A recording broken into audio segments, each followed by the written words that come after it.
Задача: построить линию пересечения поверхности открытого тора с фронтально проецирующим цилиндром вращения. Оси поверхностей принадлежат одной фронтально проецирующей плоскости. Показать в проекциях видимость линии пересечения плоскостей. Вот мы имеем, давайте поближе их посмотрим, две проекции двух тел.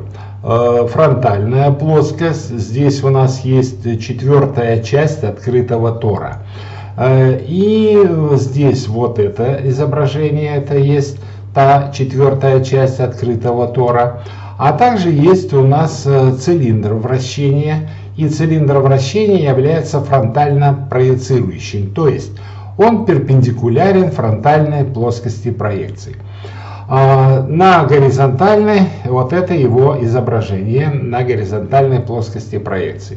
Нам необходимо построить линию пересечения двух поверхностей вращения. То, что цилиндр фронтально проецирующий, нам сразу дает возможность найти такую линию пересечения. На фронтальной плоскости это будет вот эта линия, поэтому мы сразу ее выберем и обозначим так, как должна быть обозначена линия пересечения. Вот она у нас сразу есть готовая. Теперь осталось построить вот эту линию пересечения здесь на горизонтальной плоскости. Для того, чтобы это построить, то нам необходимо выбрать точки, которые лежат на поверхности цилиндра и на линии пересечения. Точек этих, конечно, чем больше, тем лучше. Но в идеале этих точек достаточно вот ровно столько, сколько я обозначил.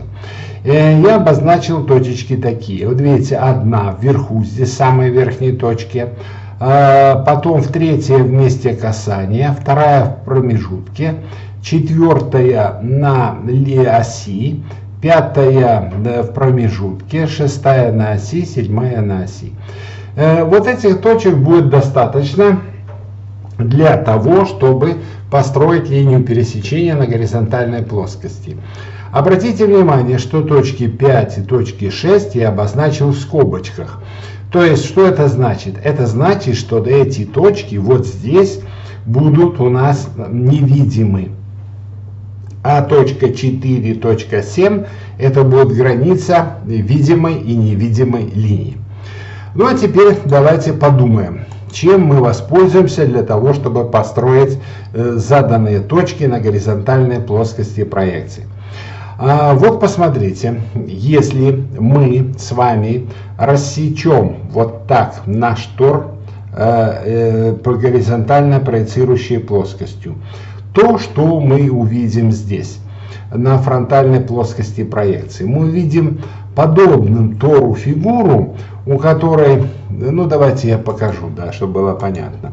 Вот, допустим, мы проведем вот так и сделаем, чтобы она была по слою, вот такая,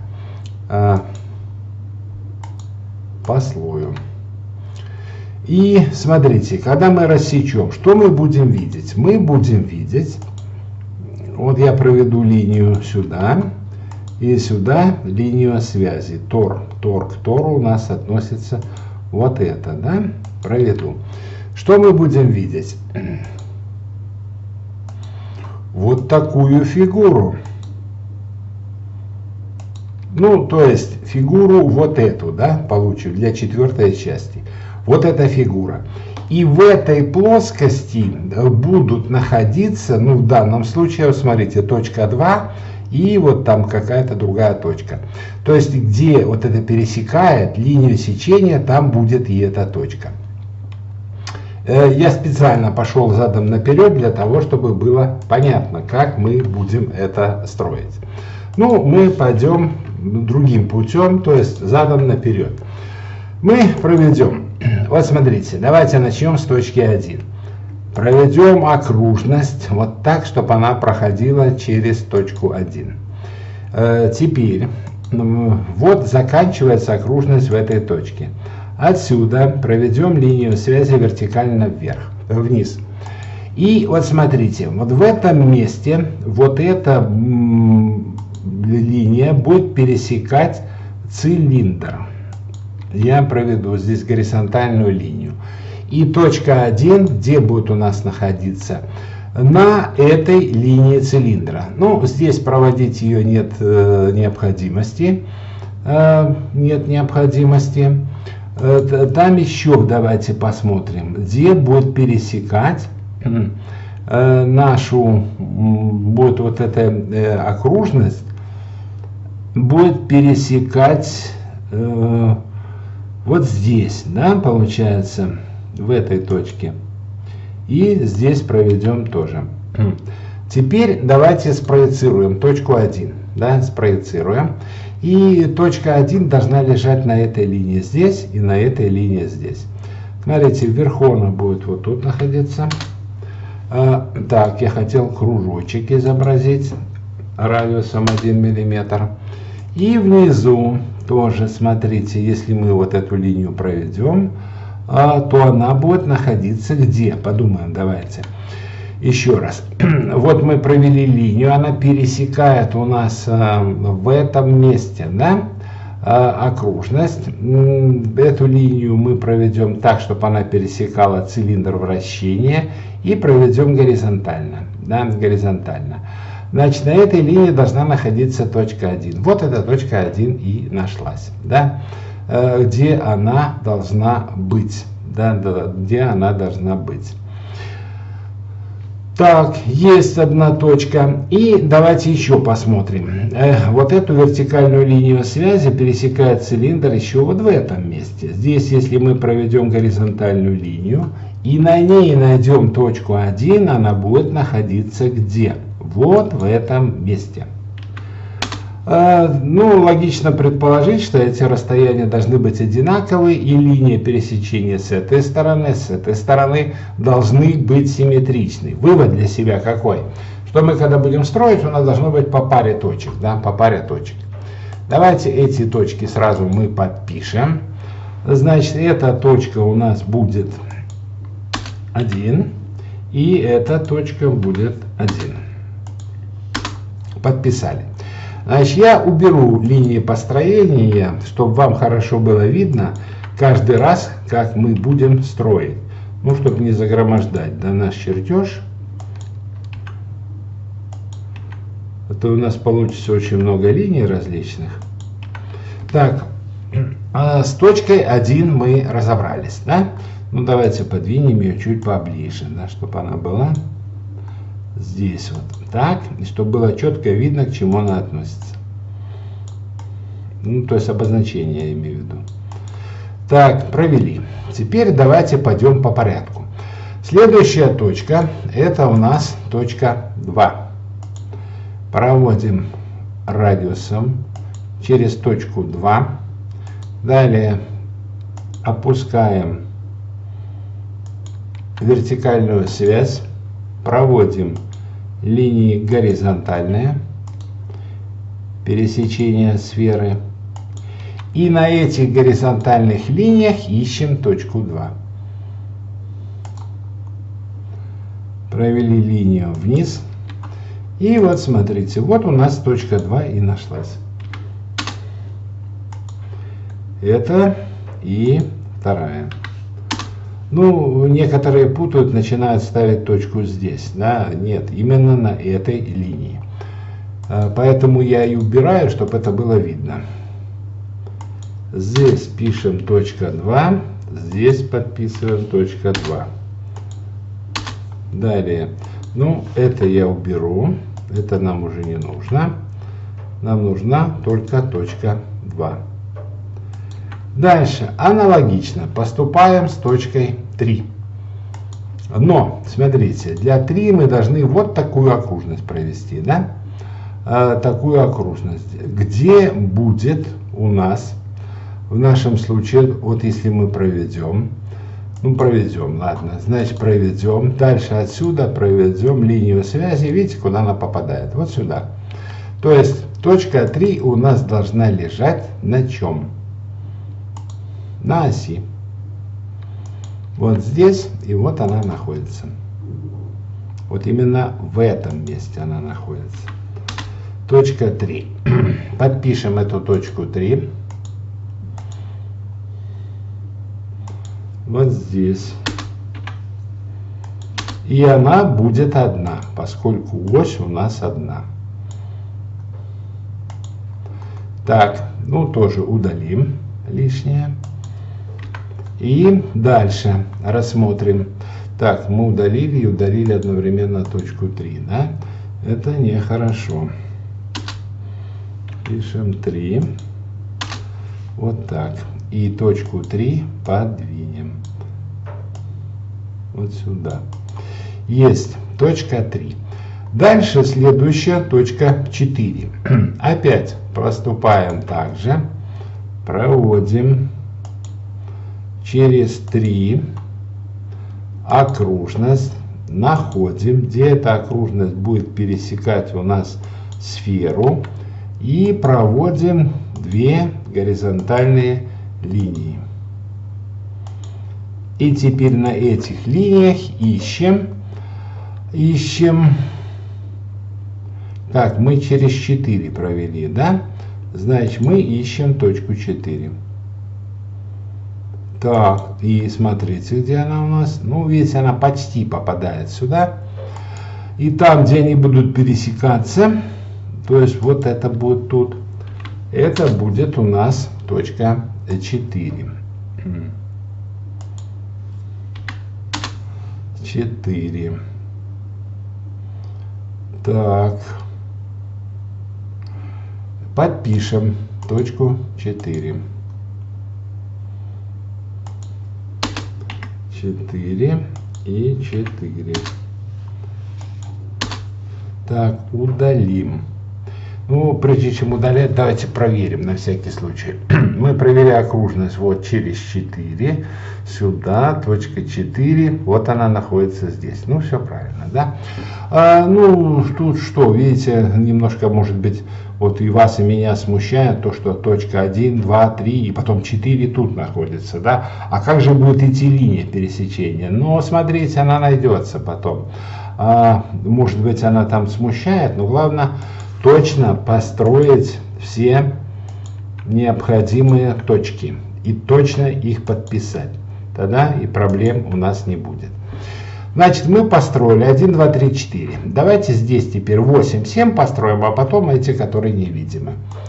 Для точки 8 мы проводим окружность. Она, видите, с осью у нас совпадает. И эта окружность пересекает. Где она пересекает сферу нашу? Видите, она пересекает у нас вот тут. Так, проведем сейчас вертикальную линию связи. 90 градусов нам нужно, чтобы было. Если не хочет, мы так сделаем. Провели. И вот давайте внимательно посмотрим. Провели. Вот она, эта линия, да? Если мы здесь через сферу начнем проводить вот в этой точечке линии горизонтальные, то они получатся что? Касательные к сфере, да? И будут они здесь находиться. Так, значит, то есть вот эта линия, это и будет та линия, которую мы провели. Значит, 8-я точка должна находиться где? На этой линии. Ставим точку вот здесь. Это будет 8. И вот здесь это будет 8. Подписываем эту точку. Это 8. И эта точка 8. Есть. Так, лишнее удаляем. Так, вот эту линию связи, что мы провели, тоже удаляем. Эту тоже удаляем. Так, 1, 8 есть, осталось 7. Проводим окружность через точку 7. Вот так. Дальше проводим линию связи таким вот образом. И проводим горизонтальные линии. Ну, очевидно, что их надо в эту сторону проводить, да? Вот так.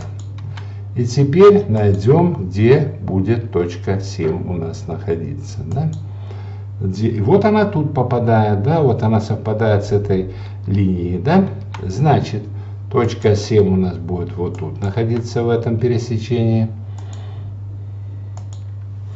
1 миллиметр. И точка 7 будет находиться вот тут, в этом пересечении, 1 миллиметр. Подпишем эти точки. Так, это будет 7, и это будет 7. Ну, давайте чуть-чуть подвинем, чтобы было четко ясно, да, какая точка к чему относится. Вот так. Ну и здесь они у нас далековато очень. Это так. И вот это так. Есть. Так, теперь опять удалим лишнее. Удалим. Вот эти точки удалим. Эти удалим. Так, и у нас удалились и точки, да? Ну не беда, мы их тогда скопируем и поставим. Вот точка 7 будет здесь, и она будет здесь. Так, и точку 8 мы сразу тоже скопируем и поставим. Вот здесь, и вот здесь, и вот здесь. Так, есть. 7. Теперь осталось еще две точки, 5 и 6. Но они, обращаю ваше внимание, будут невидимы. Через точку 6 провели. Далее проводим вот сюда линию связи. И она совпадает с осью, да, с осью. Совпадает с этой осью. Теперь нам надо провести горизонтальные линии. Если мы их проведем в местах пересечения, то видите, где они будут? Вот они будут, ну, почти вот совпадать, да. Ну, не совпадают, но почти совпадают. Вот тут мы проведем вот так. И когда мы проведем точку связи здесь, то она должна лежать где? Строго по оси. Значит, наша точка, вот эта, будет находиться где? Вот тут. Раз точка, и снизу такая же точка 2. Но они, обратите внимание, не совсем, да, там принадлежат тому, что нужно. Ну, может будет проще, что их скопировать, да, поставить раз и поставить сюда 2. Так, поставили. Это удалили. Линию связи, эту тут что осталось, удалили. Так, и теперь осталось последнее наше движение. Это через точку 5 провести. Затем линию связи вниз до пересечения. И дальше вот здесь мы ее провели. И дальше проводим горизонтальные линии. Раз. Горизонтальные линии 2. Провели. И теперь ищем точку 5. Точку 5 саму. Так, сейчас мы сделали маленькую ошибку. Мы что должны сделать? Провести линию связи не отсюда. Ну, то есть, собственно говоря, вот она, линия связи у нас должна вот так идти, да? Ага, то у нас, соответственно, вот это переместится сюда. Так, ну и эта линия связи, если мы ее удлиним. Дальше. Так, не хочет удлиняться. Тогда мы ее продолжим. И вот она должна быть вот здесь. Вот так. А теперь провели линию связи от точки 5. И где она будет пересекать? Вот тут, в этом месте. Ну, видите, такая же самая история, как с точкой 6. Оно почти рядышком находится. И вот это все у нас будет точка 5. Мы ее скопируем и поставим вот сюда и поставим сюда. Так, все. Теперь лишнее все уберем. То, что нам не нужно. Здесь вверху уберем. что не нужно. И далее будем строить линию пересечения. Ну, будем строить и будем внимательно думать, да, что у нас получается. Сначала будем строить линию пересечения вверху. Значит, и вверху у нас идет, ну давайте так, у нас от точки 7, вот пойдет 7, 8, 1, 2, 3, 4. Так и будем строить. 7, потом видимое у нас будет 8, 1, дальше, потом 2, 3, 4. 2, 3 и 4. Вот именно таким вот образом. Так, вот. Теперь построим эту же линию с противоположной стороны. Здесь 7, 8. Дальше 1, 2. Опять же 3 и 4. И вытянем сюда.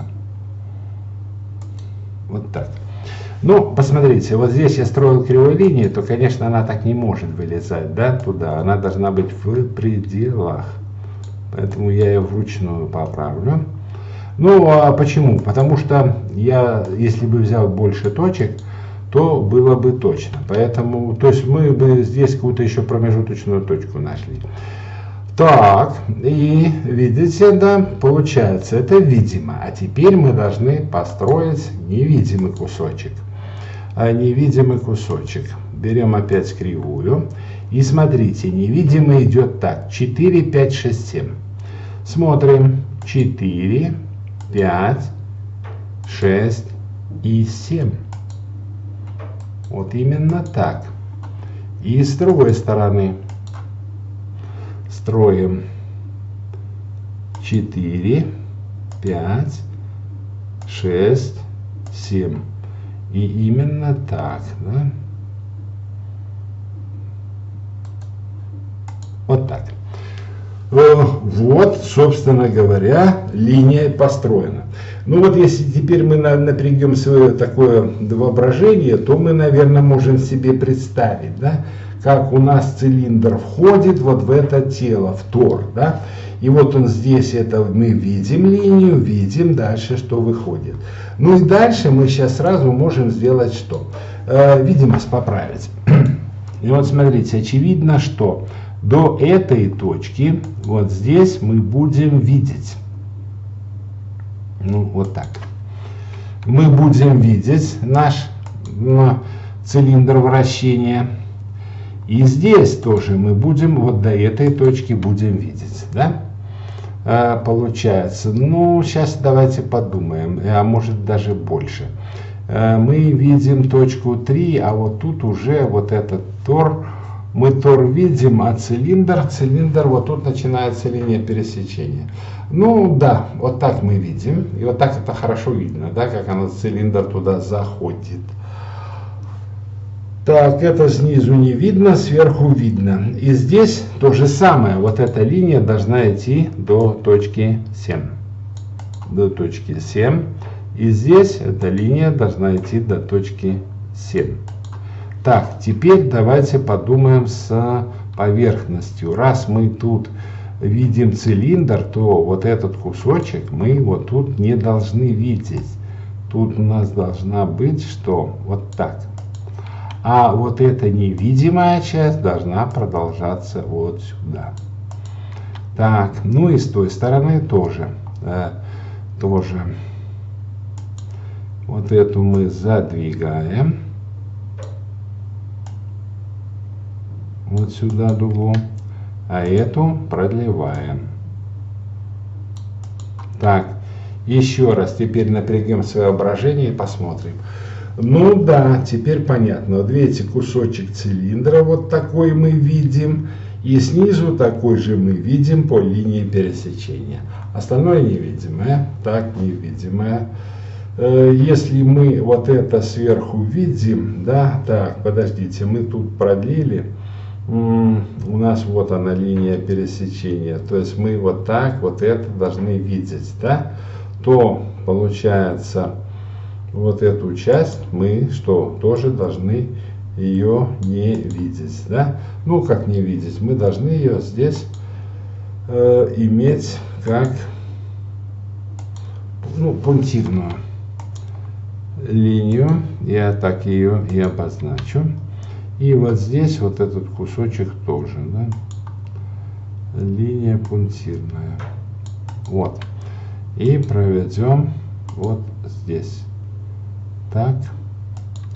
И преобразуем его в тонкий синий.